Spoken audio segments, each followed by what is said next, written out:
एक सुनसान हाईवे से आधी रात में गुजर रही थी एक कार जिसमें बैठे थे दो दोस्त। वह अपने एक दोस्त की शादी से अपने घर लौट रहे थे। वह कहीं आराम करने का कोई ठिकाना खोज रहे थे जहां उन्हें रहने के साथ खाना भी मिल जाए। पर हाईवे इतना सुनसान था कि कुछ नजर नहीं आ रहा था। कार चलती ही जा रही थी। धीरज, बहुत भूख लग रही है और कार चला चला कर थक भी चुका हूं अब मैं। जंगल इतना सुनसान है कि दूर दूर तक कुछ नहीं, बस सन्नाटा पसरा हुआ है। कार भी जंगल के बीचों बीच आकर गर्म हो गई। हमारे पास पानी भी नहीं है। किसी को तो जंगल में जाना होगा अंदर पानी लेने। अरे रोहित, तुमने खूब कार चलाई है, तुम थक गए होंगे। मैं जाता हूँ, तुम यहीं रहकर कार का ध्यान रखो। ध्यान से जाना, जंगल बहुत घना और खतरनाक लग रहा है।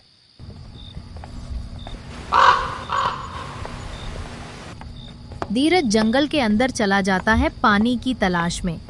जंगल बहुत ही खतरनाक लग रहा था। धीरज को अकेले जाने में डर भी लग रहा था, पर वो फिर भी निकल गया।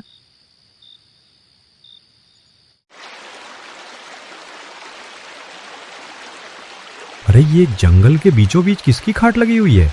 और ये हड्डी किसकी है? कहीं ये कोई खतरे का इशारा तो नहीं? जल्दी पानी लेकर यहाँ से निकलना होगा। धीरज खतरे को भांपकर जल्दी जल्दी पानी भरने लगता है। तभी वहां एक आदमी आ जाता है। तुम इतनी रात में इतने घने जंगल में क्या कर रहे हो? तुम्हें जरा भी डर नहीं लगता? हमारी कार गर्म हो गई है, मैं यहाँ पानी भरने आया हूँ।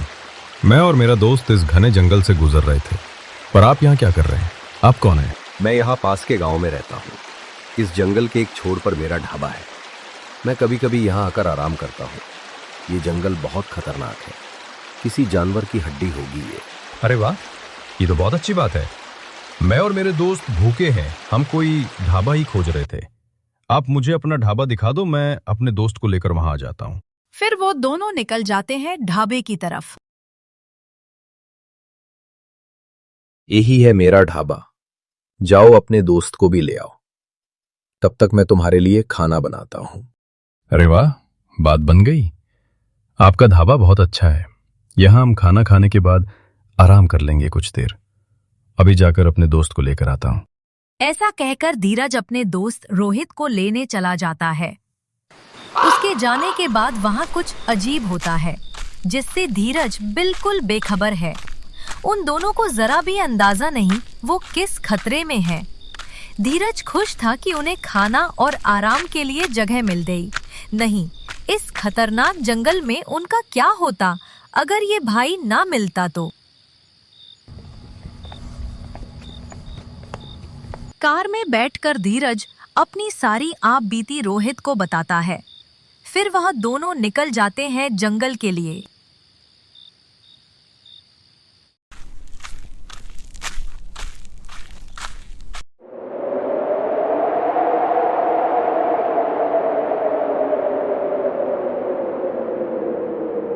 इतना आंधी तूफान क्यों? अचानक से मौसम इतना खराब क्यों हो गया? मुझे इस मायावी जंगल से उन दोनों का बचाव करना ही होगा।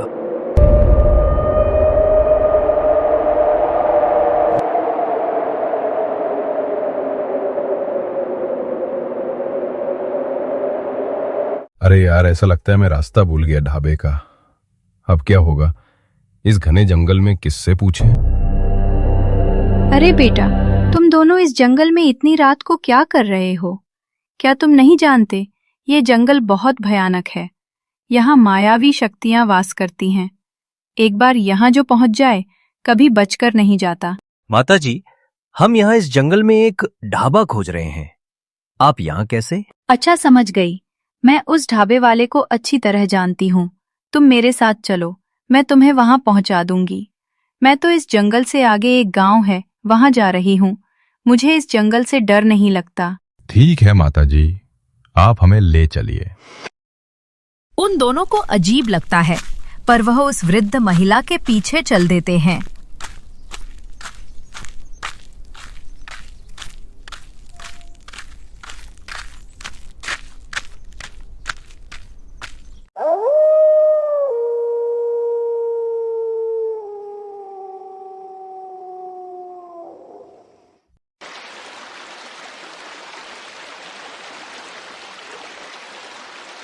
मुझे बहुत प्यास लगी है। तुम लोग भी पानी पी लो, फिर चलते हैं। नहीं माताजी, हमें प्यास नहीं है, आप पी लो। जब वह वृद्ध महिला पानी पी रही होती है तो रोहित को उसकी परछाई पानी में दिखाई देती है। उसे देख वह डर जाता है क्योंकि उसकी असली छवि वहां दिखाई देती है। वह वृद्ध महिला वास्तव में एक भयानक डायन थी। तो चलें फिर, अब जाकर प्यास बुझी है।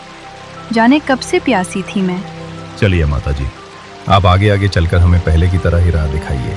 वह वृद्ध महिला को बिल्कुल भी पता नहीं लगने देते कि उन्हें सब पता लग चुका है।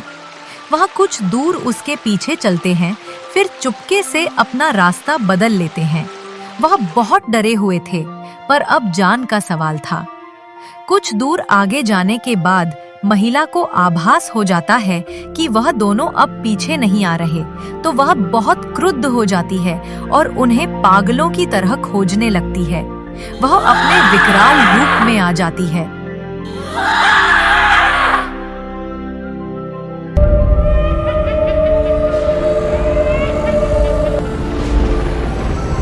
अच्छा, बचकर निकल गए। इस जंगल से बाहर नहीं जा सकते और मैं तुम दोनों को खोज लूंगी, क्योंकि मुझे पता है तुम कहाँ जाओगे।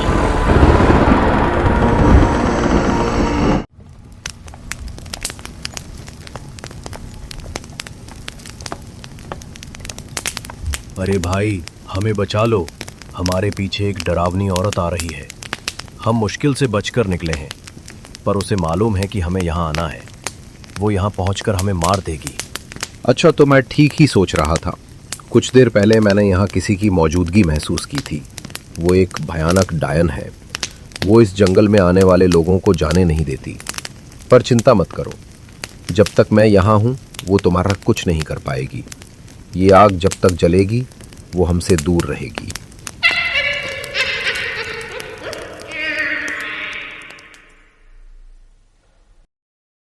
अच्छा, तो पहुंच गए तुम दोनों यहाँ। बाहर आओ। कब तक बच पाओगे तुम लोग? कितने दिनों बाद कोई इस जंगल में आया है। आओ जल्दी और चलो मेरे साथ।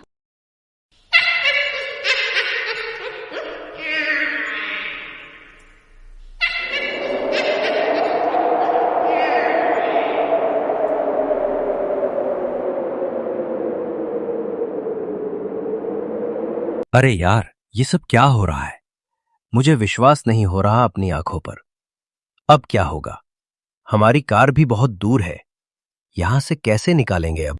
सुबह होते ही ये सब शक्तियां शक्तिहीन हो जाती हैं। सूरज की पहली किरण के साथ ये सब चली जाती हैं। किसी तरह ये रात निकालनी होगी। जब तक इस ढाबे में रहोगे ठीक रहोगे। आग जलना भी जरूरी है, पर दिक्कत यह है कि लकड़ी भी काम है। आप हमें बताओ, लकड़ी कहाँ रखी है, हम ले आएंगे। आप यहां रुको, अगर वो फिर आई तो संभाल लेना। यहां तुम में से एक रुक जाओ और दूसरा मेरे साथ चलो। बस इतना ध्यान रखना कि आग ना बुझे। ठीक है, मैं यहाँ रुकता हूँ, आप रोहित को ले जाओ।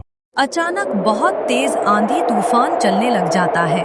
वो दोनों लकड़ी लेने निकल जाते हैं और धीरज ढाबे पर ही रुकता है। बहुत तेज आंधी तूफान चल रहा है। हमें जल्दी से लकड़ी इकट्ठी करनी होगी। वह डायन भी किसी भी समय यहाँ आ जाएगी। जल्दी करो।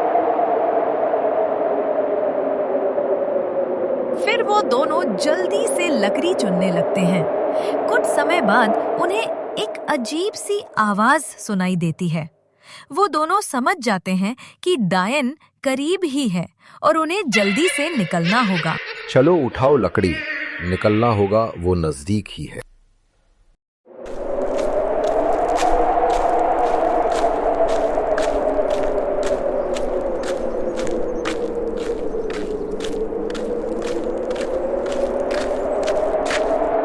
कहाँ बचकर जाओगे? मैं आ रही हूँ।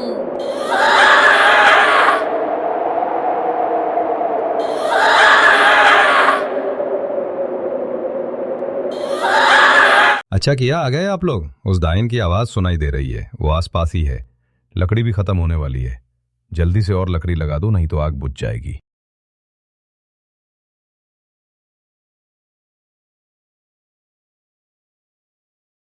अरे वो यहीं आ रही होगी और वो पूरी कोशिश करेगी किसी तरह से या तो हम बाहर आ जाएं या आग बुझ जाए। यहां से निकलने के लिए सुबह का इंतजार करना ही होगा। अभी 3 बजे हैं। आज पता लगा रात कितनी लंबी होती है। अभी लगभग 2 घंटे हैं सुबह होने में। तभी वहां एक बच्ची आ जाती है और वो कहती है कि वो थक चुकी है, वो उसे उठाकर अंदर ले जाएं।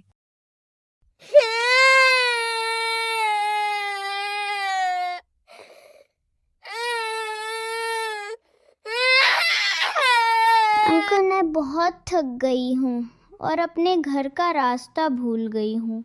मुझे भूख भी लगी है, आप मुझे मेरे घर पहुँचा दो। अरे बच्चे, तुम यहाँ क्या कर रही हो? यहाँ बहुत खतरा है। मुझे दाल में कुछ काला लग रहा है।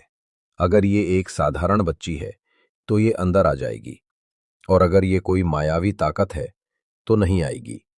अभी इसके पास कोई नहीं जाएगा। आओ बेटी, अंदर आ जाओ, बाहर ठंड लग जाएगी। यहाँ कोई जंगली जानवर भी आ सकता है। अंदर आग जल रही है, तुम यहाँ सुरक्षित रहोगी। नहीं अंकल, मैं बहुत थक गई हूँ, अंदर नहीं आ सकती। आप बाहर आ जाओ, मुझे उठाकर मेरे घर ले चलो, मुझे डर लग रहा है। तभी बहुत तेज बारिश आने लगती है और घर के दरवाजे पर पानी भर जाता है। पानी में उस बच्ची की परछाई देख वो सब डर जाते हैं।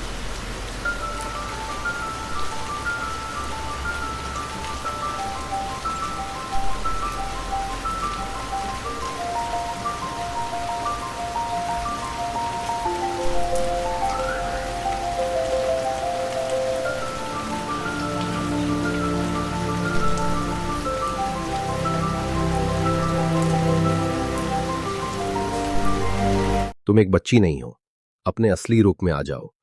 हमारा तुम्हारे से कोई वैर नहीं है, फिर तुम हमें क्यों मारना चाहती हो? मैं तुम्हें नहीं, हर उस इंसान को मारना चाहती हूँ जो इस जंगल में आता है। तुम इंसान हर चीज़ को खराब कर देते हो। मैं इस जंगल में अपने माता पिता के साथ खुशी खुशी रहती थी, पर लोगों को ये रास नहीं आया। इस जंगल को तबाह करने पर तुले थे, जानवरों को मारते थे, वृक्ष काटते थे।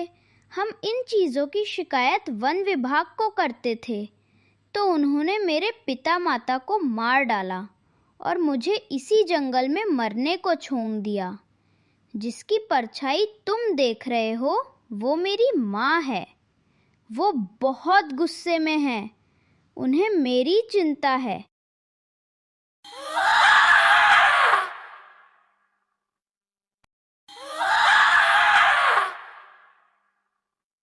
अब अगला नंबर तुम्हारा है।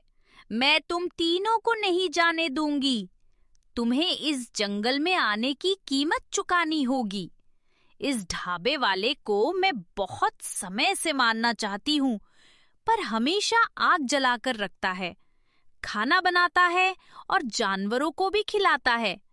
इस वजह से बचा हुआ है अभी तक। तुम्हारा गुस्सा जायज है, पर तुम हर इंसान को बुरा नहीं कह सकती। इस जंगल में मेरे ढाबे के ग्राहक इंसान कम और जानवर ज्यादा है। हम लोग ना जंगल को नुकसान पहुंचाते हैं और ना ही वृक्ष काटते हैं। तुम चाहो तो मैं तुम्हारी बच्ची को गांव ले जा सकता हूं। ये मेरी बहन की तरह मेरे माता पिता और मेरे साथ रहेगी। इसे मैं वो जीवन दूंगा जिसका हर बच्चा हकदार है। अगर तुम मेरी बच्ची को एक सुरक्षित जीवन दे सको तो मैं वायदा करती हूँ, यहाँ से हमेशा के लिए चली जाऊंगी। फिर कभी किसी को परेशान नहीं करूंगी। तुम लोग भी यहाँ से सही सलामत चले जाओ। शायद मैं ऐसे दिन के इंतजार में थी। अब मैं शांत हूँ और मुक्त हो रही हूँ। मेरी बच्ची का ख्याल रखना। मैं चलती हूँ।